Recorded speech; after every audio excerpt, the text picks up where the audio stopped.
আসসালামু আলাইকুম। এসএসসি 26 ব্যাচের স্টুডেন্টরা তোমাদের রেজাল্ট দেবে হয়তো 30 তারিখে। সো তোমাদের 30 তারিখে রেজাল্ট দিলে সবার রেজাল্ট তো ভালো হবে না, অনেকের রেজাল্ট খারাপ হবে, অনেকের রেজাল্ট ভালো হবে। তো সেই দিন যাদের রেজাল্ট খারাপ হবে তারা একটা ট্র্যাজেডির ভিতরে থাকবে। তারপরে এমন কিছু করা যাবে না যাতে আরও অন্যান্য ট্র্যাজেডি তার ভিতরে চলে আসে। তো আজকে আমরা কথা বলবো যে রেজাল্টের দিন যে একটা স্ক্যাম আছে, রেজাল্ট পরিবর্তন স্ক্যাম। অনেকেই তোমাকে মেসেজ দিয়ে বলবে যে আমরা রেজাল্ট পরিবর্তন করতে পারি, আমরা এই করতে পারি, তা করতে পারি, আমি শিক্ষামন্ত্রীর প্রেস সচিব, আমি শিক্ষা উপদেষ্টার এই, আমি শিক্ষা বোর্ডে কাজ করি। বিভিন্নভাবে প্রলোভন দেখিয়ে তোমাদের কাছ থেকে টাকা হাতিয়ে নেওয়ার চেষ্টা করবে। তো মেনলি আজকে আমরা ইন ডিটেলস এই বিষয়গুলো ব্রেকডাউন করব। চলো আজকের ভিডিওটা আমরা শুরু করি। প্রথমে আমরা বিভিন্ন স্ক্রিনশট কালেক্ট করেছি, তার ভিতরে একটা দেখে যেখানে লেখা আছে যে একটা পেজটার নাম হলো হচ্ছে রেজাল্ট চেঞ্জ। ওকে, তো এই পেজে লেখা হয়েছে যে কারোর পাবলিশ রেজাল্ট চেঞ্জ বা এইচএসসি বোর্ড দ্বারা অনলাইনে শো প্রুফ সার্টিফিকেট বানানো হয়। ওকে, তো রেজাল্ট চেঞ্জ আর এসএসসি বোর্ড দ্বারা অনলাইনে শো প্রুফ সার্টিফিকেট বানানো হয়। যাদের লাগবে তারা ইনবক্সে এসএমএস দিতে পারেন। তো তোমাদের বলছে তোমরা এমনিতেই থাকো ট্র্যাজেডিতে, তোমাদের তখন তারা বলবে ইনবক্সে এসএমএস দিতে, তো ইনবক্সে বোকা বানানো হবে। তো লিখছে ইনশাল্লাহ 100% প্রুফ দিয়ে কাজ করা হয়। তো তারা প্রুফ দিবে। তো চলো আমরা দেখি তারা প্রুফটা কীভাবে দিবে। তোমরা জানো যে এখন হলো এআই যুগ, এআই দিয়ে সব কিছু করা যায়, যে কোনো কিছু তুমি চাইলে চেঞ্জ করতে পারবে। ইভেন এই যে রেজাল্টগুলো বানিয়েছে এই রেজাল্টগুলো তুমিও চাইলে বানাতে পারবা। আর এরা যেটা ওয়েবসাইটে যেভাবে দেখাবে সেটা হলো আমাদের এইচটিএমএল কোডিংয়ের মাধ্যমে।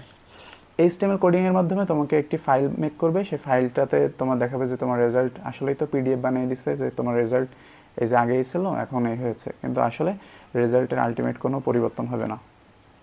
এরপরে আরও একটা দেখছি যে নাম হলো হিমেল অফ হিমেল, যে সি ও পিএসসি রেজাল্ট চেঞ্জ 2019, এটা 2019 সালের।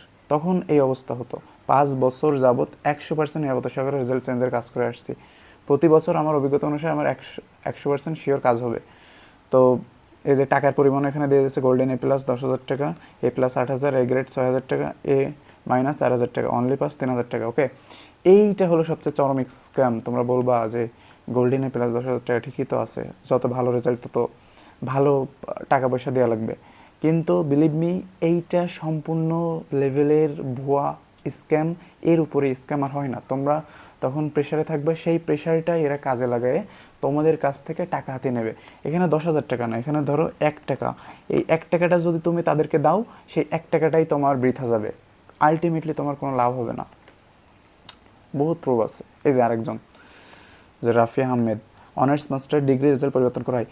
শুধু এরা এসএসসি, এইচএসসি বা পিএসসি জেএসসির স্টুডেন্টদেরকে প্রতারণা করে না, এরা অনার্স মাস্টার্সদের মতো বুড়া ধাবড়িদেরকেও প্রতারণার সুযোগ করে দেয়। কিছু কিছু আছে আকাম্মা যারা বোঝে না এগুলো, তারা এদের ফাঁদে পা দিয়ে থাকে, না হলে তো এমন করতো না তারা। এই যে 100% প্রমাণ সহকারে কাজ করা, এই দেখো প্রমাণ বানান।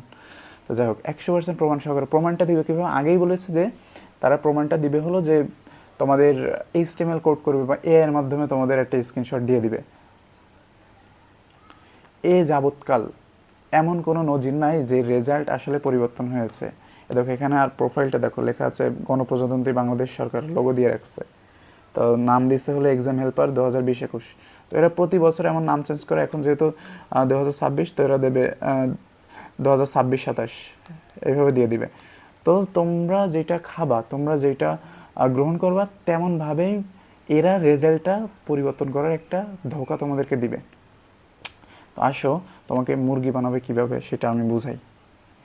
এ থেকে এ প্লাস, এই যে আগে দেখিয়েছে যে এ গ্রেড থেকে এ প্লাস করানো হয়। ওকে, ফেল থেকে পাস করানোর প্রলোভন দেখাবে যে আমরা এ থেকে এ প্লাস করতে পারি, আমরা ফেল থেকে পাসও করতে পারি। তার প্রুফও দেবে যে গত বছর আমাদের এই হয়েছে, গত বছর আমাদের সেই হয়েছে, এভাবে প্রুফ দেবে। কিন্তু আলটিমেটলি তাদের প্রুফটা আসলে সঠিক না। হয়তো স্ক্রিনশট বা এইচটিএমএল কোডিং টোডিং করে তারা এমন একটা প্রুফ রেডি করবে। 2 থেকে 3টা বিষয় খারাপ হলে এ প্লাস। এখানে বলবে যে তোমার যদি 2টা সাবজেক্টেও ফেল হয়, তো সেক্ষেত্রে আমরা রেজাল্ট পরিবর্তন করে তোমাদের পাস করে দিতে পারবো। এই যে তারপরে তারা তাদেরকে কি বলে, তাদেরকে কি বলবে যে আমরা আসলে কি, তোমাকে তো বিশ্বাস করানো লাগবে যে আমরা তাদেরকে, যদি তোমরা ভালো কিছু না মনে হয় তাহলে তো বিশ্বাস করবো না। একজন সাধারণ মানুষের কাছ থেকে তো তোমরা রেজাল্ট পরিবর্তন করতে চাবে না।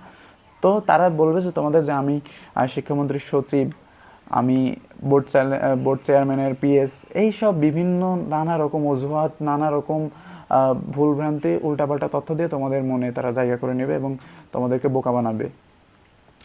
কিভাবে তারা রেজাল্ট পরিবর্তন করতে পারবে, এবার হলো সে বিষয়টা। এআই, তুমি চ্যাট জিপিটি বা অন্য কারো কাছে দিয়ে তোমার রেজাল্টটা কেমন হওয়া উচিত, ধরো একটা সাবজেক্টে 80 পেয়েছো, সেটা তো যদি তুমি বলো 100 দিতে, সে 100 করে সেম ওইভাবে বানিয়ে দিবে। ফটোশপের মাধ্যমে ইজিলি এগুলো করা যায়। তুমি ফটোশপের মাধ্যমে এডিটিং প্যানেলে গিয়ে সেখানে প্রত্যেকটা ওয়ার্ড সিলেক্ট করে সেই ওয়ার্ডকে এডিট করা যায়, তো তুমিও চাইলে সেগুলো করতে পারবা। এইচটিএমএল কোডিংয়ের মাধ্যমে তারা একটা পিডিএফ টিডিএফ বানিয়ে দিবে, সেম তোমার যে রেজাল্ট, তোমার নাম, তোমার বাবার নাম সব কিছু সেম করে সেটা ওখানে দেখাবে, শো করবে। তো তখন তুমি বলবে আসলেই তো রেজাল্ট তো পরিবর্তন হয়েছে, কিন্তু আলটিমেটলি দেখবা তোমার রেজাল্ট পরিবর্তন হয়নি। তুমি যদি তাকে 500 টাকাও দাও, সেই 500 টাকায় তোমার পুরো বৃথা। ইভেন 500 টাকা না, তুমি যদি তাকে 1 টাকা দাও, এই 1 টাকাটাও তোমার পুরো বৃথা। এই 1 টাকাও তোমার আলটিমেটলি কোনো কাজে লাগবে না। সো পরীক্ষার দিন সকলে এইসব বিষয়গুলো নিয়ে সতর্ক থাকবা, যেন তোমাদের যে এমনিতেই তোমরা কষ্টে আছো রেজাল্ট খারাপের জন্য, তো আরও বেশি কষ্ট যেন তোমার পরিবারে না আসে, তো সেই জিনিসটা মাথায় রাখতে হবে। তো ধন্যবাদ সবাইকে, আসসালামু আলাইকুম।